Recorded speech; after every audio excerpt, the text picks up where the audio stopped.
Welcome back to the Banners broadcast. I'm Chris Grenham, and with me, as always, Nick Gelso. Nick, it is Thursday morning, so No, not really. I got home from the Garden at 3 We're last still at the night. Garden. Yeah, basically, our minds are still at the Garden. That's for sure. I mean, there was so much to unwrap last night from the Garden. I woke up this morning, and it was still so mind-blowing to me that Kyrie can go out and have, in my opinion, what was one of the best games I've ever seen him play. Like, all around, getting his teammates involved. One of the best games I've ever seen him play. 27 points, career high, 18 assists. He was 11 for 19 from the field in 37 minutes. But we're all talking about LeBron. It's like, it's mind-blowing. You definitely didn't see that coming, right? The only one that saw it coming was Kyrie because he had it planned. I actually am on the same page with you there. Yeah. Think about it. Just think about it. He flipped this entire script, including the Cleveland script, including the post-game in Orlando script, everything on its head within, 2 minutes? Yeah, I mean, was it that intentional with that intent, or are we giving Kyrie too much credit? I don't know, man. All I know is he intended to say that last night.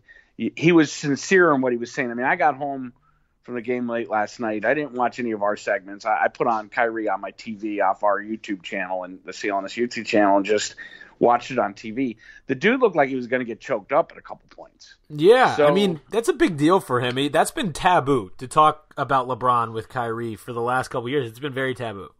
The best was how the media immediately after, the minute he paused, it was the entire scrum, LeBron, and he said, whoa, stop. I knew this was going to happen. Everyone exploded. I think everyone in that scrum yelled for a question after that.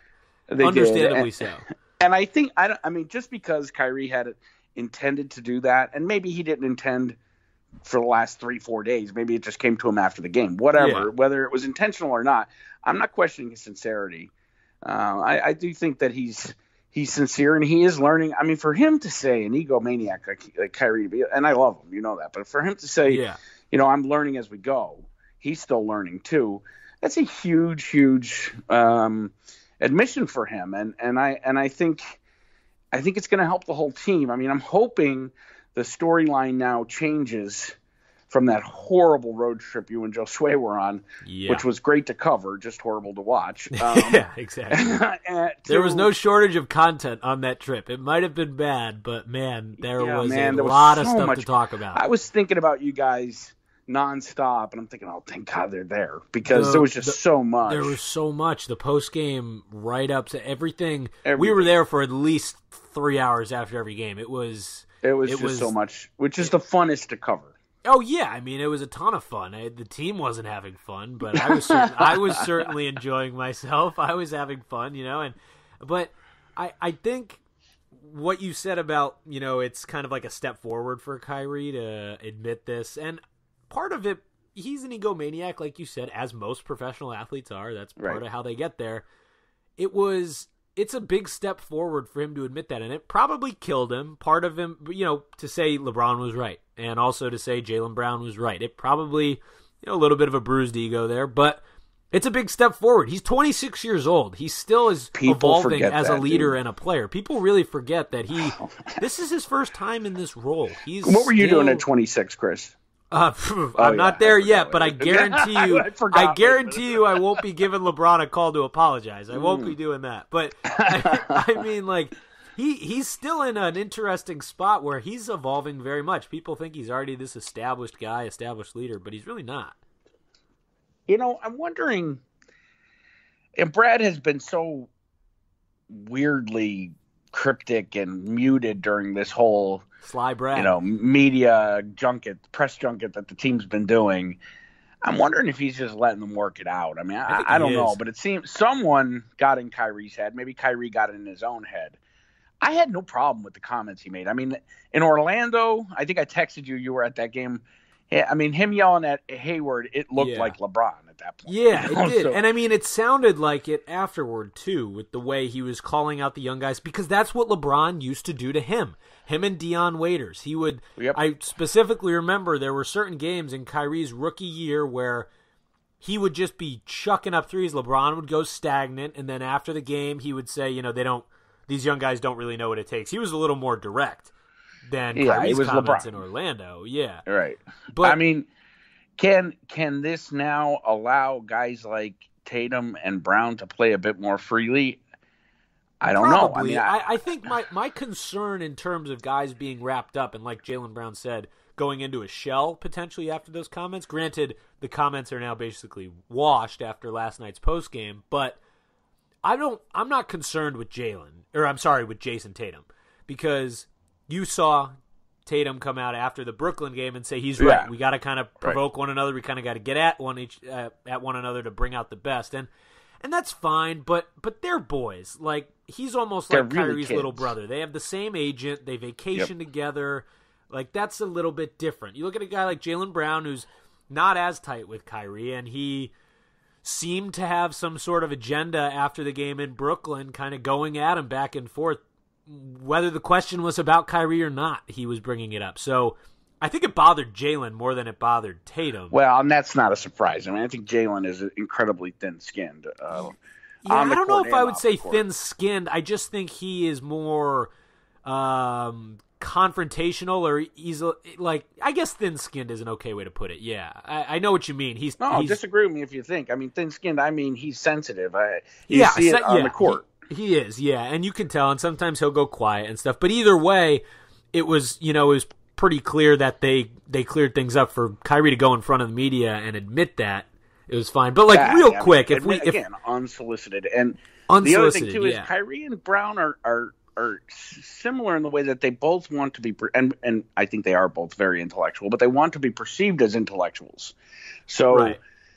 And they are, and they're two of the smarter guys I've ever had. Two smart guys, right. Yeah, right. But I think they would butt heads. Yeah, 100%. And the thing is, like you said, I had no issue with anything that Kyrie said. There was nothing incorrect. It was all reasonable. It was all valid. My only problem was it was out in the media. I don't like him airing out that dirty laundry in the media, which I'm sure the team doesn't either. And clearly he learned that the hard way, because he said, I'll never do it again. Yeah, I'm sure Danny Ainge sat him down. I'm positive. Someone did, or maybe he saw how people were reacting. I don't know, but something clicked. Maybe he saw the media reaction, because we know he's a media whore too. Yeah, I mean, he definitely could have, because he got on the horn and called LeBron, who was at dinner with Kevin Love, of all people. That's hilarious. I mean, the other thing is, all Kyrie really had to do is watch the tape, because he looked like LeBron. I mean, he was even making the same hand gesture, and it wasn't even at Brown or any of the youngsters. It was at Gordon. Yeah, and I mean, Gordon is someone who he's called out before. Maybe he just has a more transparent relationship with Gordon, since they've both been in the league for longer. Lost his cool. Maybe. I mean, granted, I'm kind of on Kyrie's side with that last play. I've seen that play again and again and again. Stevens likes that inbounds play. That's a play where Horford comes to the top. He springs out Kyrie above the break, and Kyrie gets the open look. That's just, it was weird that Kyrie's situated with so little time on the clock, and I don't want to get too far into this, but it was weird that Kyrie situated himself so far back in the backcourt.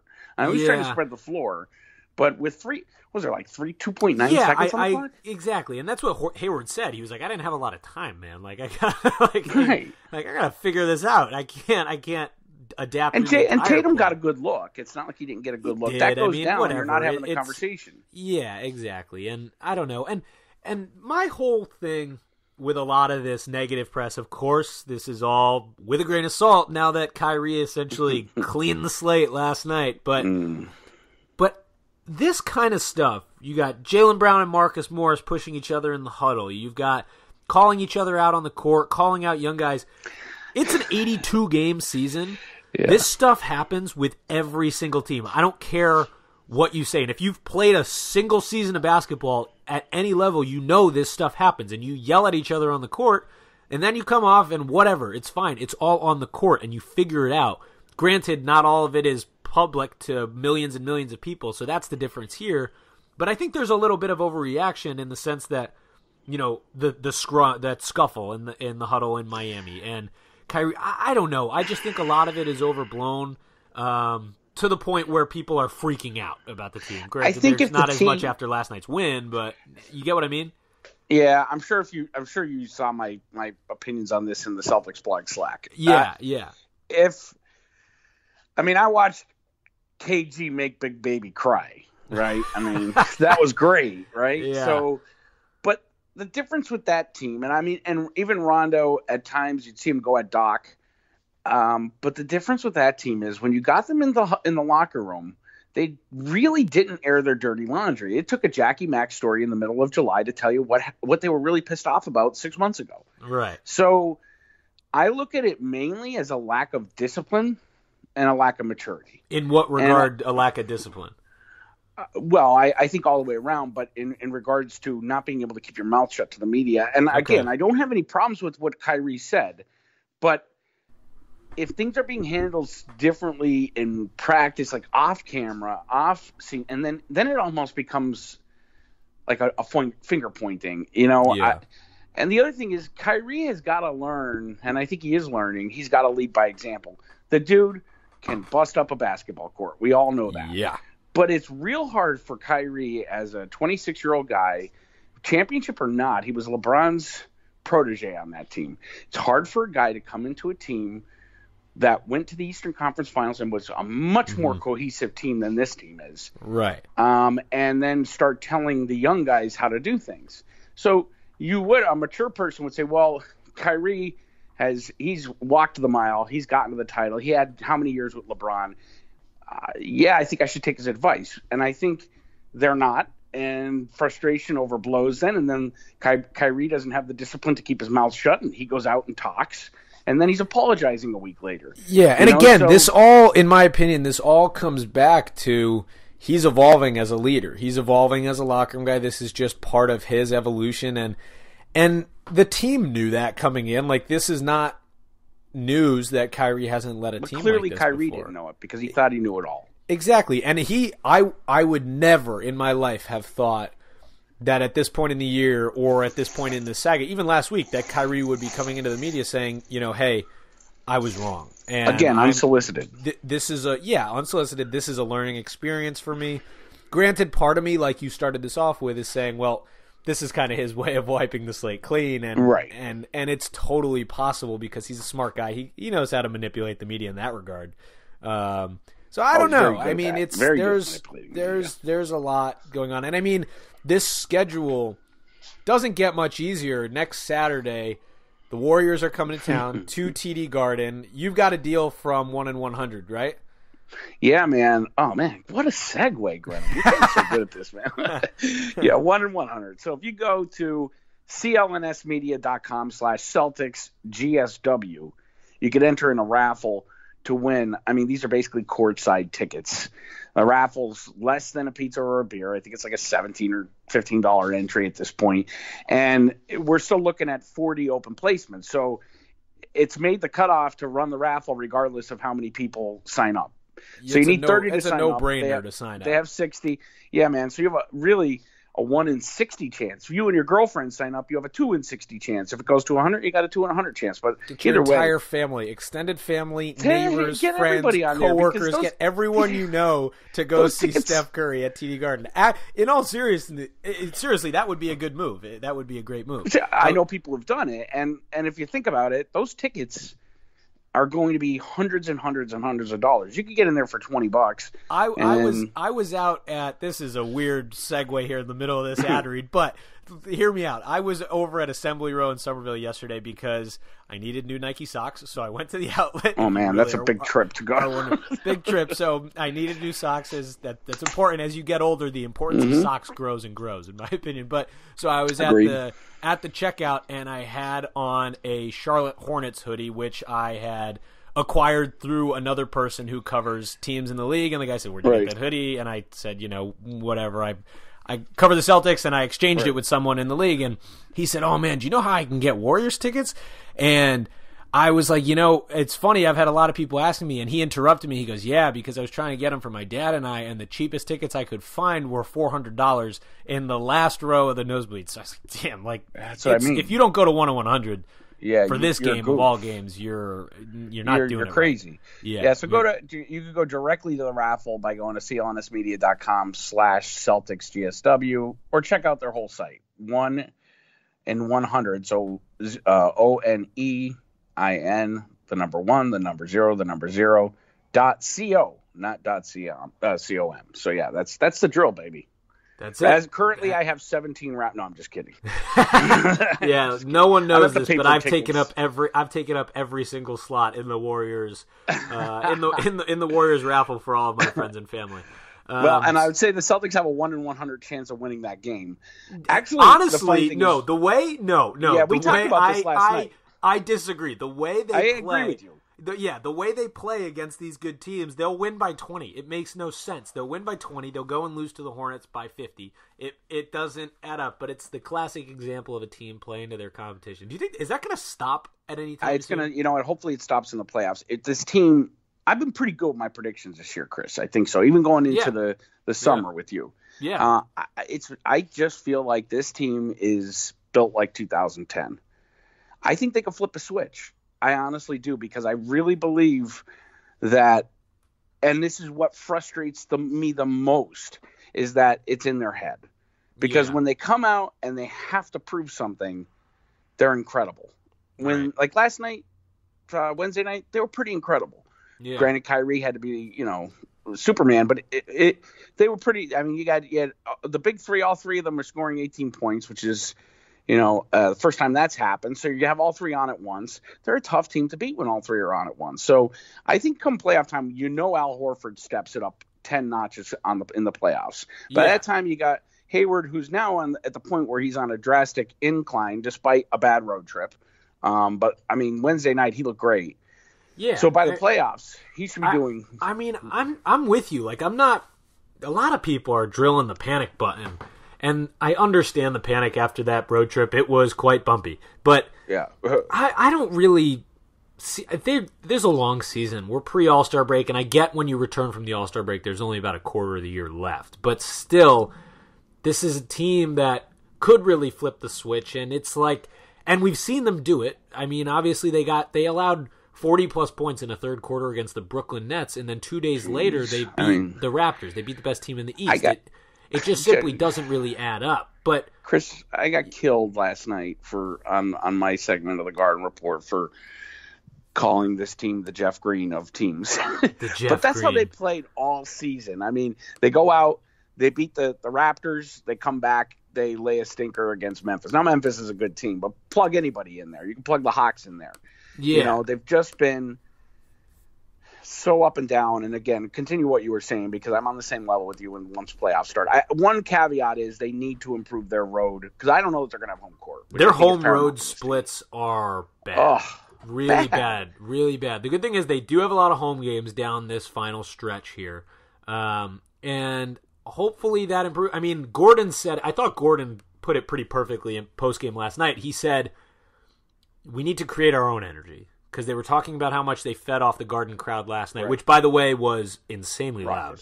And it will be on Saturday, next Saturday against the Warriors. That's an 8:30 start. That crowd's going to be drunk. That's a primetime. Yeah, I can't wait. Yeah, that'll be awesome. I mean, they do need to find a way to create their own energy. It's just good teams do that, and the Celtics haven't been able to find a way. I saw last night Matt Moore with the Action Network. Shout out Matt Moore.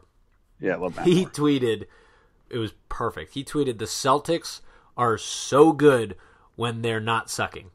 And that's it. Like, it sounds so simple and so stupid, but it's right, because, man, they can really, really suck. But when they don't, they're unbelievable. Yeah, man. And if you look at Brad Stevens' teams, I mean, in the past, every team he's had that's done well has always been an underdog and always fighting from behind. I don't know if there's any correlation at all. I just know that Brad Stevens can motivate his guys when when they're fighting, whether it's being the underdog or just fighting from behind. So hopefully that's the case. I mean, people are mad that he's not like talking more and like being more motivational. That's not Brad Stevens. He's not going to change his ways. The reason how he got here, how he got last year's team to be so successful, he's not a giant, loud, outspoken figure. You know? I agree, but you know what though, Chris? When your team is out airing all their laundry to the media, at some point you've got to put a stop to it. In what form? And I don't know. Maybe he is, and he can't control. But then he can't control them, and that's even scary. But what do you mean put a stop to it? Like how do you do that? We don't air. I mean, think Belichick. Yeah, I guess so. Well, maybe that's what he did. Maybe that's why we would never know. But like, do you want him to do that publicly? He did it way too late because it's been going on now for months. I mean, I'm not. But again, I don't think that's Brad Stevens' way, and I don't want him to change his philosophy. I know it started to get pretty ugly there, but I wouldn't want him to step in the media and say we're no longer talking about this. See, I'm kind of like First of all, I don't think he should. When I was saying that in the chat yesterday, I didn't mean Brad should be coming out and bad mouthing and calling out his players. I mean, I don't want player meetings. I don't want to hear anything else. The coach just needs to say, "Shut the F up. If you guys have something to say it here together when the doors are shut, not to the media." Well, I mean, the player meeting was one, definitely necessary, and two, there's no way of avoiding that unless they do it the next day at the practice facility. Right. And even then, there's too many guys who have too many camps around them. That stuff will always be public. It will never not be private because there are too many guys hearing about it.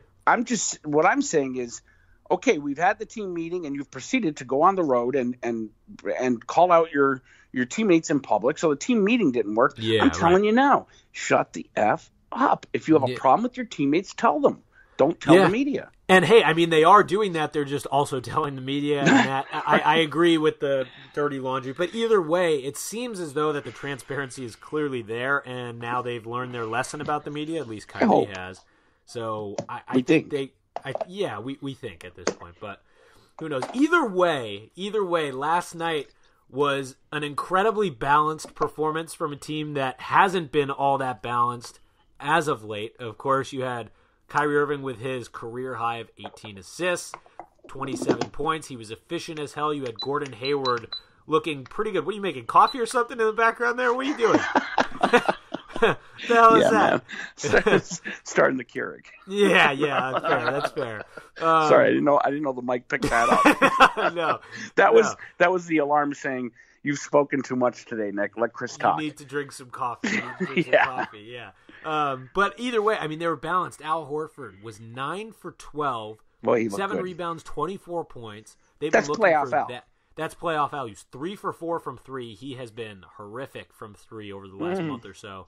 Jason Tatum had 16. At the bottom of the pack, right? Yeah, seriously. Jason Tatum had 16. He shot 50% from the field.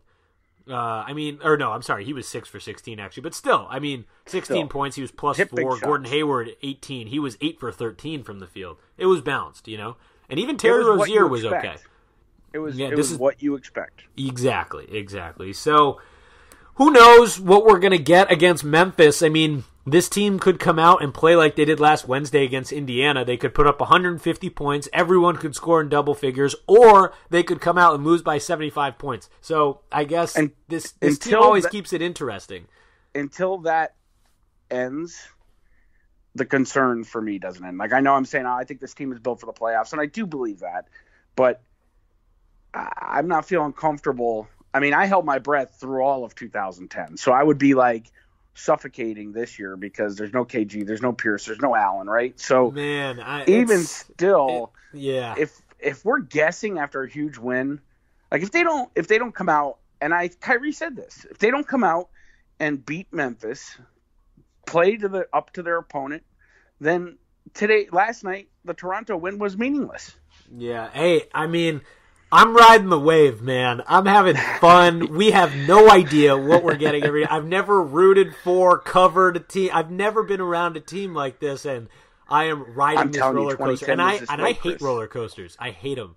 But I'm having a lot of fun here recently. 2010 was this way. I mean, I remember at one point, KG, we talk about not airing out your laundry. He went out into the the tunnel after they got booed off the court. I think they were playing Memphis. They got booed off the court. KG goes out into the tunnel, basically says, F you, the media, say whatever you want. I mean, it was ugly that season, and they just pulled it together in that first round, and it just continued throughout the playoffs. So hopefully I'm anticipating that being the case, but I do think they need to at least sneak into that 4th and 3rd seed. They need to have, I believe home court advantage is more important to this team than previous teams. They just... Yeah, they feed off the TD Garden crowd pretty well, and they're a different team on the road. But either way, who knows? Maybe they'll get Brooklyn in the first round, and they'll lose by 20 points on the road, so we'll have to wait and see. Either way, Nick, we've got the Grizzlies on Friday. Then they have a back-to-back, actually. They go to Atlanta on Saturday, and then they have a day off, and they return to TD Garden for a 6 o'clock start against the Miami Heat on Monday, Martin Luther King Day. Yep, yeah, so, I mean, now think about this. If you want to, and then, well, I know you're looking to wrap here, but think about it this way. Yeah, the Celtics can win Toronto last night. I could see them beating Memphis on Friday and then losing to Atlanta on Saturday. It's a trap game. Back-to-backs are weird no matter who you're playing. So, yeah, I could see that as well. And I would not be overly cliff jumping into the harbor if that happens. I mean, that happens to good teams too. But this Grizzlies game on Friday, I think it's more important than anybody will give it credit for being, because it could be really a momentum builder if they could come in to the Garden and put up the type of performance they did on Wednesday night against the Raptors. And maybe Kyrie doesn't have to, be super Kyrie. I agree. And I mean, I think some things are changing, in my opinion, and I think they win by 15, 20 points on Friday. Really? I do. That's just my opinion. Are you placing a wager on that, man, or what? I'm placing maybe. I don't know. That's all off the record. That's all off the record. Yeah. Can you? Yeah. I don't even think you could get. I don't know if you can gamble games if you're. I don't think I can. Games. I don't think I can. I don't think I can either. I don't gamble games. Period. Yeah. I'm more of a casino guy. Hey, speaking of, we'll be out at Springfield this coming weekend. Yeah, the Hoop Hall Classic. No, you were shocked when I told you I was going. Yeah, I didn't think that was your kind of event. That's like a lot of just like basketball nerds jumping out there. So I'm happy you'll be there. I'll get to. Yeah, I'm very, very curious to see how the high school game is, let's say, devolving to match the pro game. It is changing. It is definitely changing. Either way, this is my favorite basketball event in the country. A lot of people say this, and that's why I'm really excited to go. I have to actually text Goodman. I was supposed to remind him last night to get me the tickets. It is a small gym, and it is. You'll love it. It's amazing. NBA. I mean, a quarter of the guys you see there will be in the NBA in a couple years. That's always the case. It's a lot of fun. So if anyone's listening and at the Hoop Hall Classic, I'll be there Saturday, Sunday, and a little bit on Monday. So come say hello to Nick and I. We'll be there. Yeah, we'll be there. Tweet us. This is good, man. I'll see you out in Springfield. I'll see you out in Springfield, bro.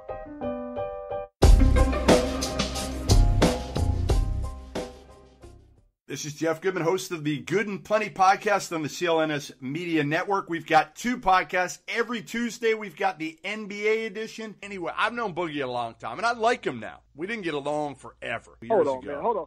Since you bringing up Boogie, Jeff, have you told the story you and Boogie's interaction a few times? That would make for golden podcast material right there. When he cornered me coming out of STK in Vegas. Every Thursday, we've got the College Hoops edition, where you'll find the top coaches, players, media people. You get insight that you will not find anywhere else. So subscribe to the Good and Plenty podcast wherever you get your podcasts, or find us on www.clnsmedia.com.